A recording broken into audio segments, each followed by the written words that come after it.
Hey everybody, it's time for one of the last steps for our project. We're going to add our binding onto our little mini quilt. The binding is the finishing touch that wraps around the edge of the project, goes from front to back. It's hard to do only because you only do it once per project. All the other steps, piecing your quilt, sewing your quilt together, quilting your quilt, you do each of those steps 10, 20, 30 times per project. For binding, you're only going to bind it once, and you only have 4 corners to do, so it's hard to get really good at them. First thing we're going to do is trim out our project. I didn't say square it up because that's a whole other thing. I'm going to show you how to trim up the project so it's nice and even on the sides. Go ahead and get your self-healing mat if you have one, big ruler if you got one, and your rotary cutter. So what you're going to do is you're going to put this on your self-healing mat. Don't worry about the lines yet. Notice that our ruler has these nice big vertical lines on them. Take one of those nice big vertical lines and put it on your quilt on one of the ditches, one of these vertical lines that your quilt has. Do one that's in the middle. So for instance, I'm going to put 13. I'm going to put that on a line so I know that this ruler is pretty straight there. I'm going to push it all the way to the top just so that way I barely have to trim off any of the actual quilt top, and then go ahead and trim that off. That's how it looks trimmed off. Then I'm going to rotate my project and do the same thing here. I'm not going to worry about lining it up on my mat so much, but I am going to put a straight line on my ruler on one of the straight line ditches that my quilt has and trim that off. And then do the same thing for all the other sides. I'm going to rotate it, put one of the ditches in the middle of my project, put that on a line here, trim that off, flip it, and do the 4th side. Okay, I've got all 4 sides of my project trimmed out. It's not square at all, and I'm not worried about it. How can I tell it's not square? I'm going to line one of the straight edges up with a line on my self-healing mat, and then check this out. Nope, probably off by almost a 1/4 inch all the way around. I'm not worried about it. This ain't going to QuiltCon. It's going to hang up on my wall. It's a seasonal wall quilt. I don't care. I think it looks great anyway. Okay, so we've got everything trimmed out. Back looks good. We're going to go ahead and start talking about our binding. Not the funnest part. There's 2, possibly 3 ways to do our binding. We're going to machine sew it to either the front or the back. I'll show you how to do that. And then a lot of people like to hand sew it onto the other side. So for instance, if I machine sewed this to the front, then I would wrap it all the way around and hand sew it to the back. You can do the same thing in reverse. You can machine sew it onto the back and then flip it around and hand sew it to the front. If anybody ever says they like to hand bind their quilts, they're probably still machine sewing it to one side and then finishing it by hand. I think hand binding a quilt is an important skill to learn, but again, this is a seasonal wall quilt, and hand binding is a bitch. So I'm going to teach you how to machine sew it to one side, wrap it around to the other side, and then machine sew it again.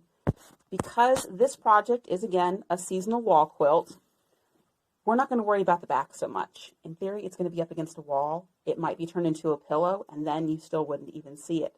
So we're going to be machine sewing this to the front, wrapping it around, and then machine sewing it to the back.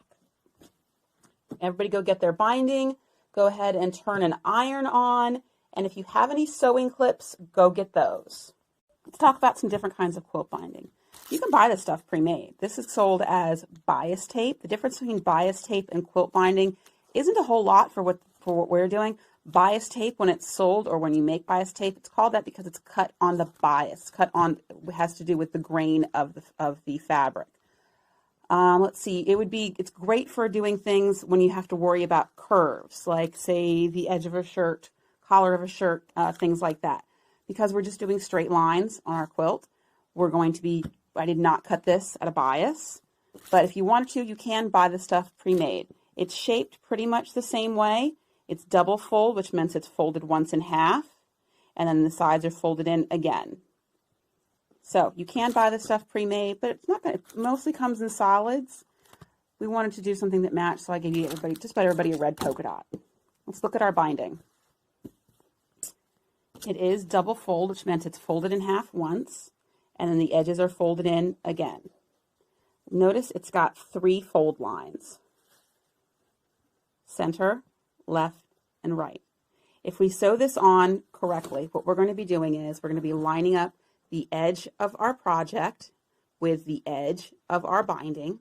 And for that, we're going to be lining up the edge of our presser foot against both of these, so that way it sews almost on this first quilt line, first fold line. What we're going to do is we're going to move the needle over a tiny bit, so we're going to be sewing just to the right of this fold line right here. That way, when we fold this over, it has enough fabric to fold all the way over onto the back. Ideally, we have enough fabric. You can see in there, that's where the fabric was stitched on, that's the ditch. Ideally, we have enough fabric to fold over, so that way we can cover up that line. So that way when we sew in the ditch right here, it's going to catch the fabric on the back. This one doesn't look, you know, it's not museum quality, but again, this is a wall quilt. You can bind a regular lap quilt like this, and it's not going to be a problem. I just wouldn't have you sewing quite so. I would have you sewing more on that first fold line as opposed to just to the right of that first fold line. Let's talk about the settings for your machine. We're going to have everything about at default. We're going to have the stitch length be 2.5, which is default. And we're going to have the stitch width or the needle position be just a little bit to the right of center. That way when we stitch this, it's going to stitch it just to the right of that first fold line. So go ahead and get your quilt and your binding and your sewing machine. I want you to start attaching your binding on the middle of one of the sides of your quilt.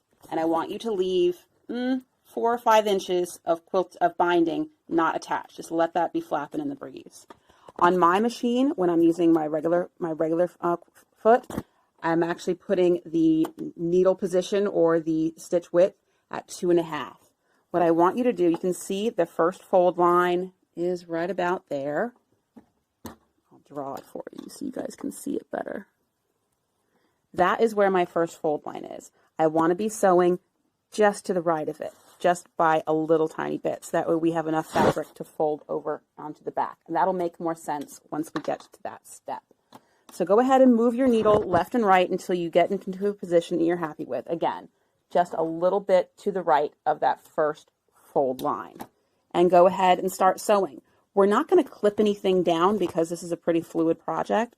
We're going to, every few inches, we're going to stop. We're going to line up the edge of our binding with the edge of our project, so that way it lines up with the edge of our quilter foot. Go ahead and sew till you're about a couple inches away from that corner, and I'll show you what to do next. If you run, you're going to run into one of the seams that I used to join these strips of fabric. I ironed them down. Just make sure they stay ironed down in that position as you sew over them. As you approach the corner, what I'd like you to do is sew all the way down until you're about a 1/4 inch away from the edge of our project. So keep it going nice and slow. And if you think you've got there, what you can do is, with the needle in the down position, you can lift up your presser foot and take a peek and see if you're about a 1/4 inch away. If you need to go a little bit farther, put your presser foot back down and do individual stitches one at a time until you're about a 1/4 inch away. I'm happy with that placement, so what I'm going to do is, with the needle in the down position, I'm going to lift up my presser foot and I'm going to turn the project till I can sew off of the corner. Now I will peek this under so you guys can take a look. So there's the corner of my project right there. So I'm going to turn the project until when I sew a straight line, it's going to sew off that corner. It's going to be at about a 40, if you're doing it right, it's about a 45-degree angle. And if you're doing it right, it should only be 4 or 5 stitches. Okay. See, that was 5. Okay, and I'll show you what that looks like. Okay, so I just turned it and then sewed 4 or 5 stitches off the corner and then go ahead and cut it. From there, what I'm going to do, I'm going to rotate my project to the left, and then I'm going to fold this. Let me do this on the big area so you guys can see better. go ahead and if you've got any sewing clips, grab one. Grab a small one. Okay. So I rotated my project. What I'm going to do is I'm going to take my binding and I'm going to fold it all the way up. Like so. So that way, there we go. So that way, this edge right here is going to be nice and straight, lining up with that edge. So go ahead and do that. Get it so it's looking a little bit straighter. There we go.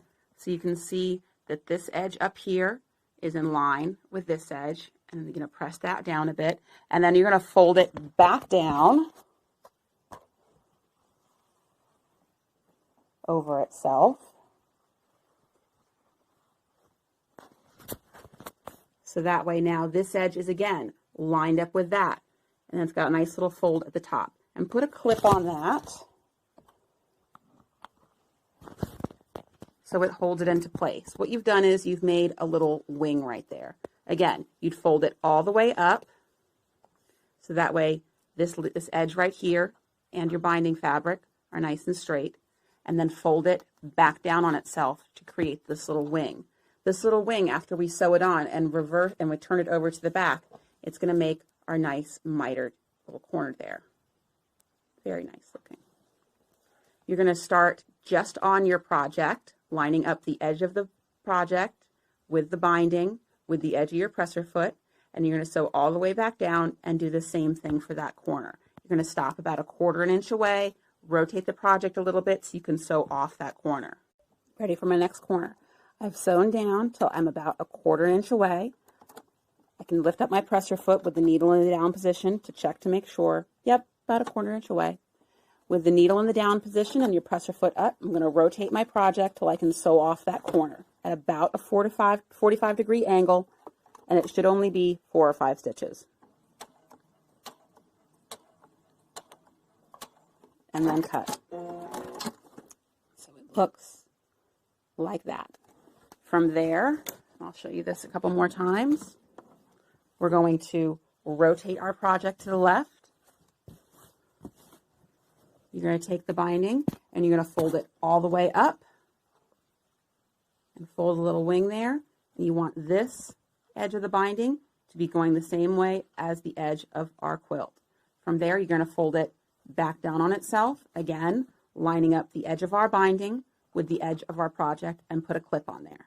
It looks like that when you've got it clipped down. Again, it's just a little wing right here that's being clipped down. You're going to line up the edge of your project with the edge of the binding, with the edge of the presser foot. Start just on the project, sew all the way down, and do that next corner. After you've sewn your 4th corner, go ahead and continue attaching the binding until you're about 4 or 5 inches away from the first piece where you started. You want to leave a little bit of a gap so that way you have some fabric to work with to join these 2 edges together. This is arguably the hardest part of the project, so strap yourselves in. Okay, everybody, deep breaths. When we attach the 2 ends of the binding, we want the pieces of fabric to overlap by the same amount that the binding is wide. This binding I cut at 2 inches, so we want these 2 pieces of fabric to overlap by 2 inches. One way I like to do this, lay them down so you know that you've got plenty of room there. And one good measuring device for 2 inches is the binding itself. So I'm going to go ahead and cut off a piece of the binding that I know I'm not going to be using, and I know that this is 2 inches. On the end that we started, I'm going to pin that down or clip it like so. And then I'm going to take my little measuring device piece of binding, and I'm going to line up the edges and clip that down as well, like so. Then take your other end of your binding, fold that across, and pin it down, like that. So again, we've got one end of our binding pinned down. We've got our little measuring device piece of extra fabric laid down so we know that that's 2 inches. And then on top of that, we've got our other edge of the binding. If you cut that at about the right length, a little cheater piece, you'll see that that is 2 inches overlapping. So if you need to, draw a line right there going up this little piece that's telling us how big 2 inches is, and trim that off. Don't trim it off when it's laying down because you might accidentally trim off the other piece. Lift it up and then trim it down.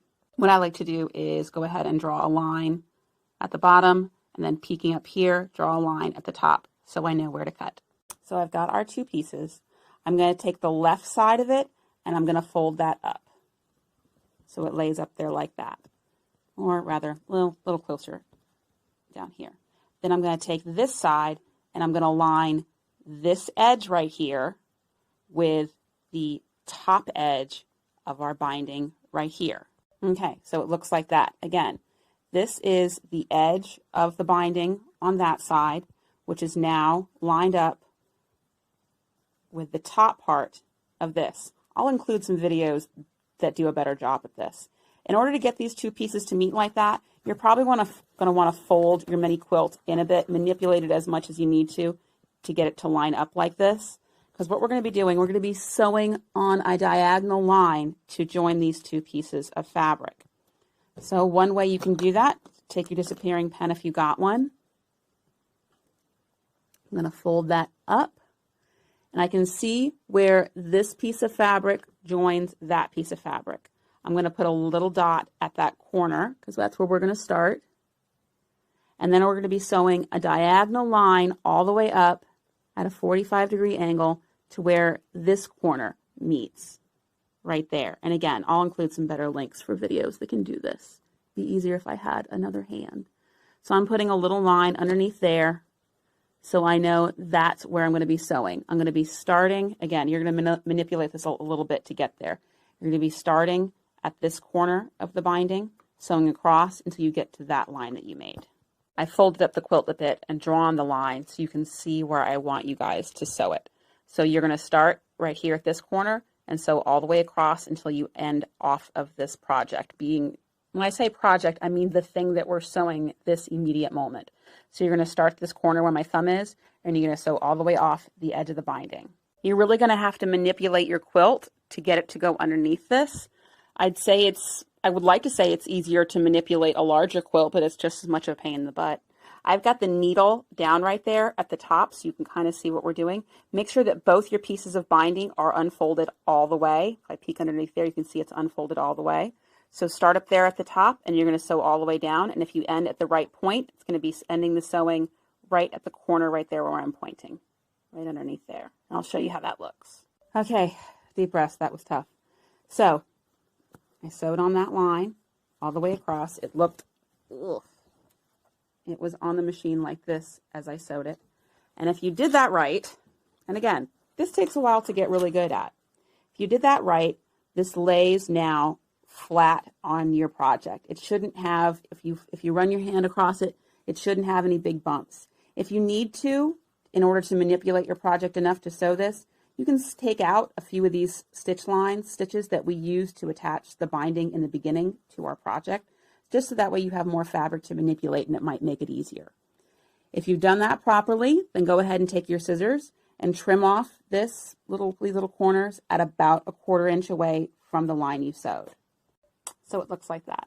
You can take that over to the iron and press it down if you want. I'm just going to hand press it down as I sew it. Now we just need to sew that little bit of binding onto our project. You're going to start just above the stitches that you ended at. So all the way down, lining up the edge of your binding with the edge of your project, with the edge of your quilter foot, and sew down just you sew over some of the lines, the stitch lines that you started at. And here's how mine looked. Again, I didn't iron this down. I just held it down manually and fed it underneath the machine. If you did this right and you didn't have it be too big and bulky, it's going to lay nice and flat, and where it joins the original stitching that you started, it's not going to be too bumpy. So you can see I have a little bit of a pucker there. It's not going to show up too much, but if you have a big pucker there, go ahead and take those stitchings out, and then you want to sew this up to be a little bit tighter. Ideally, before we sewed this last little part onto the project, you would have run your hand down along and seen if you were going to have a big amount of pucker here at the end or a little bit. That's a little bit. I'm not worried about it. I'm calling it a win. Anyway. Get that done and come back to me. Go ahead and move over to your ironing board. You're going to get your iron on hot. you're going to get some clips and you've got your project. The first thing we're going to do is release this first fold that I've ironed into your binding. It's the first fold that we sewed just to the right of. We want as much of this binding as possible to be able to be folded over to the edge. So we want to release that fold. All you're going to do is you're going to run the iron along the edge and just push it so it has all that fabric, so it's being pushed against that stitch line that we sewed. And you're going to do that all the way around. Don't worry about the corners. Iron until you're a couple inches away from the corner and then rotate the project and start over again. And go do that all the way around. When you're doing this, just push the iron against the fabric here. Don't push it all the way across your binding because then it's going to release all the folds. I really want to hold on to this last fold, which will be the fold farthest on the left side. I want to hang on to that because we're going to be folding it under. So don't do what I did just here and I pressed it all the way and I released that fold. So just concentrate on getting rid of this fold. Okay, after I've done that, let's go ahead and flip our project over and invert all the corners. So I'm just going to push that out. So that way the binding is starting to fold over to the back. So what we just did, we machine sewed it to the front of our project. So we're going to fold it over and we're going to machine sew it to the back of our project. If you wanted to do hand binding, this is where you'd fold it over and do some ladder stitches right there and hand sew it down. But again, seasonal mini wall quilt, we're going to machine sew it. Go ahead and get your clips. I like clips because you can't stab yourself with them and they're a lot more fun to use. Bonus, if you drop them on the ground, the cat's going to have an absolute field day. If we look closely at the back of our project, we can see a line of stitching that goes around our project. That is the line of stitching that we sewed from the front that's holding our binding on. If we're doing this properly, when we fold that down and then fold it over, we want to make sure that the binding is covering up that line of stitching. That way, when we fold it over and sew in the ditch, which is essentially going to be going right over that line again, it's going to be catching our binding on the back. So what I'd like you to do is fold that first fold down, fold that over so it's covering up that first stitch line, and iron that nice and flat. You're going to iron it all the way out so when we get to the corner, it irons the binding flat out like that. So it's kind of mimicking how we did our binding in the beginning. We sewed it flat out, and then what we're going to do is we're going to iron that down and then fold this in so it creates our nice mitered corner. What I like to do is I'll iron most of one side and then I'll do that corner piece nice and flat and then put 2 or 3 clips down going over the edge. That way as the project is cooling down, it's going to hold that new fold that you made. So go ahead and rotate your project. And again, you ironed that corner flat out. Then we're going to take this side and fold it straight down. So it makes that beautiful mitered corner. Go ahead and give that side a press with the iron until you get to the next corner and put a few clips on it so that way as it cools down, it creates those nice folds. So once again, I've ironed all the way off to the side, ironed that down nice and flat. I'm going to rotate my project and fold that down and iron that into position. I've reached the part of the binding where this is the part where we joined it to connect it. And as you can see, I've kind of lost that first fold. So if you want, fold that down, eyeball it, and give that a press so it's a little bit more visible.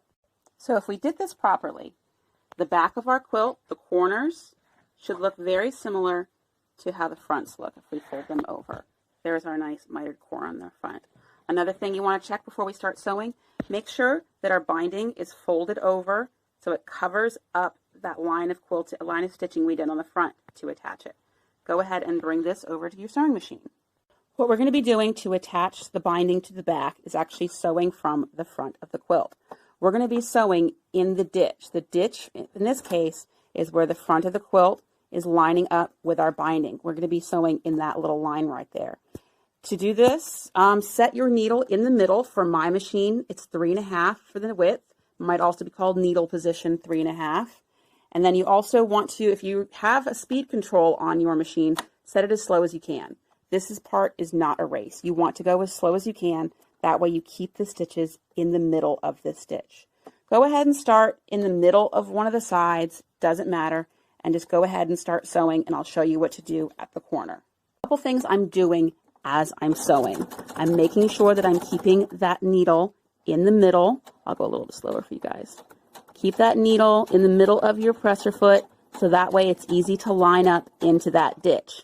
As I'm sewing, I'm taking the clips off. I'll stop and take the clips off. And as I'm sewing, I'm also making sure that I'm using my thumb and pointer finger to roll the binding to make sure as much of it goes around and to the back of the project as possible. That way we know that when we stitch that ditch, it's going to have enough fabric on the back to catch that. When you get to the corner, sew into that, right onto the edge of the corner.